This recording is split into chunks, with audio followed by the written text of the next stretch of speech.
So in this video, I'm going to show you how to paint a unicorn. This video is one of the first tutorials that I ever did on the site. So this was originally on Facebook Live. I think the first upload was like 19 minutes. So we're going to shorten this down for this quick 3-minute tutorial. Start by laying down the head. We're just doing a sideways oval and a couple ears on top. Now I start with triangle ears, and then once you like the size and shape of them, you can come back and round the tips at the top of each one of the ears. Next, we're going to lay out our unicorn horn. So you start with a point, and then you're going to create kind of sideways little ovals. It's kind of hard to see until you get the lining on there. So I'll give you a few more details when we get to that part. Also, as you can see, it's going to need a second coat, so we'll come back and do that later. Go ahead and put pink in the center of both of your unicorn's ears. And then we're going to go back to our orange to put down 2 flower centers. You can pick whatever colors you want for your flowers, add your petals on, and then fill them in all the way. They'll look like blobs until you come back and do your lining at the end.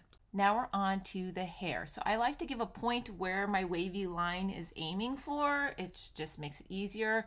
I'm going to arch up and then back down. You can thicken up that line and fill it in all the way, and then come below and create another wave of hair. You can do this 2, 3 times, 4 times, as many colors as you want. Just the amount of thickness of your color might change if you want to do like the entire rainbow. Obviously each section will have to be a little bit smaller, but get them all filled in nice and thick. This will need a second coat in the area where it goes off of that white background, just like the horn does. I just love the little sparkle that you get with these paint pens. It's pretty cute for the unicorn. Onto the lining. Now when you're doing the horn, you're going to start with the triangle top, but you're going to have the right side go down a little further so that you end up with a slanted bottom line. Then you can continue that slant, creating the ovals all the way down to the bottom. For the rest of the design, just go through section by section to give it a nice crisp black outline. It really pulls the whole design together. And next we're going to add on our face. Now you can work with different eye shapes, but this is really meant for beginners. So get your nose down first,